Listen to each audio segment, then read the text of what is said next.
And let's not forget Bakimi, who initially thought the dad paid 79 pounds like British currency and was surprised at how cheap organ donations seemed.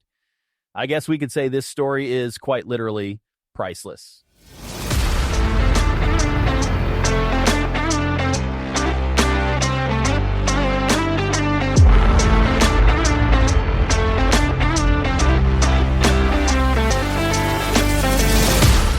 Hey everyone, welcome back to another episode of No Small Boy Stuff.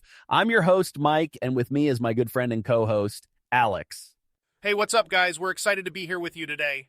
In this episode, we'll be diving into some of the hottest topics from the uplifting news subreddit, discussing some amazing achievements and heartwarming stories. That's right. And as always, if you enjoy our episodes, don't forget to hit that subscribe button and share the podcast with your friends. So without further ado, let's jump right into today's topics and see what's going on in the world. Absolutely.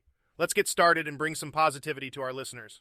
The Ocean Cleanup Project just removed its 200,000th kilogram of plastic from the Pacific Ocean. That's a huge milestone for this Dutch offshore restoration initiative. The Great Pacific Garbage Patch is estimated to have 800 billion pieces of garbage, weighing a combined 80 million kilograms. Wow, that's a lot of garbage. I mean, that's impressive and all, but it's not even a drop in the ocean, if you know what I mean. Yeah, I get what you're saying. There are definitely mixed opinions about this. Some people think it's great, while others think it's not enough. One Reddit user, LusecDog, pointed out that this isn't even the final version of the cleanup device, and that they're planning on making a larger prototype and using multiple devices to clean up the ocean. That's cool, but I love how there's always that one guy on Reddit, like defcon_penguin, who's focused on the unit of measure. He's like, if only there was a unit of measure that indicates 1,000 kilograms. Dude, come on, priorities? Right, and then there's Lovis My Religion, who says plastic is in the top 5 things destroying our beautiful planet. Not sure what the other 4 are, but yeah, plastic is definitely a problem. I think the point that Juna made on Reddit is the best one, though. They said, why is everyone so negative in the comments? People make it sound we should instantly remove everything or just not bother at all, which is pretty sad. Every little bit helps. You know, I agree with that. Progress is progress, no matter how small. Absolutely. You know, it's kind of like when you're at the gym and you see someone lifting light weights, and there's always that one guy who's like, psh, that's nothing. But hey, at least they're trying, right? Give them some credit. Exactly. So let's support the Ocean Cleanup Project and hope they can make an even bigger impact in the future. And maybe one day we'll see the ocean a little bit cleaner. But for now, let's keep chipping away at that massive garbage patch. All right, moving on to some news that's going to make a lot of travelers happy. London City Airport has become the first mainstream UK airport to end the 100 ml limit on liquids, pastes, and gels in hand baggage. They've upgraded their baggage screening system to the latest CT scanners, which provide a 3D image of the contents of passengers' bags. This also works for electronics, so no more taking everything out and putting them on multiple trays. London City Airport claims to have London's fastest security experience. Oh man, that's a game changer. No more having to buy tiny bottles of shampoo just for a weekend trip. But I love how the Reddit user Clay_pod is still salty about having to leave their toothpaste. They said, I was there a week ago and I want my toothpaste back. Yeah, toothpaste gate aside, there are some interesting comments on this, like Brazilianaire, who thinks the 100 milliliters rule was more about forcing people to buy drinks at the terminal than security. Conspiracy theories, anyone?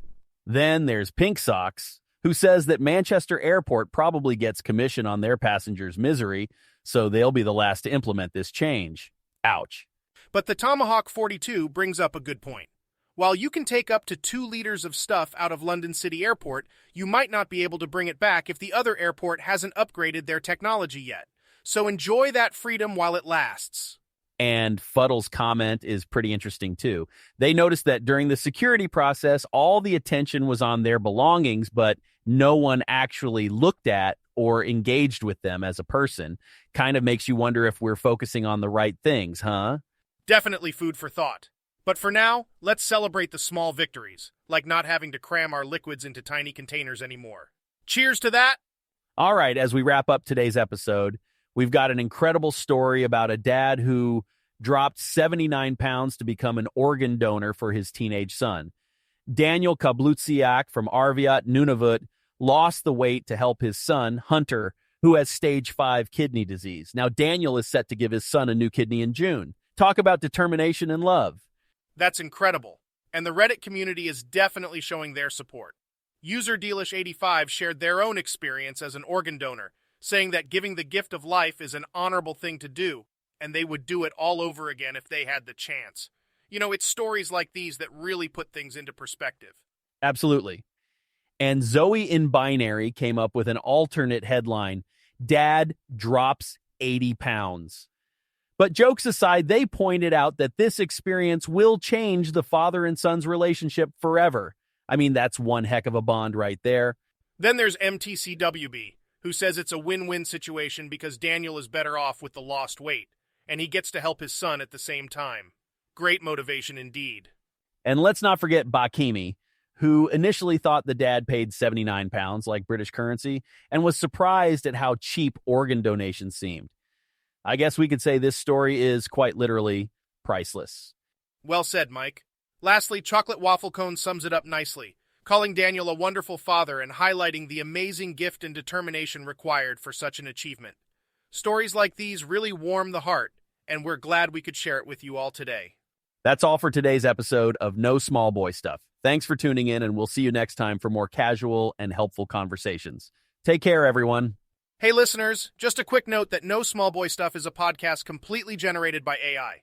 If you're interested in creating your own podcast, head over to www.nosmallboystuff.io for more information.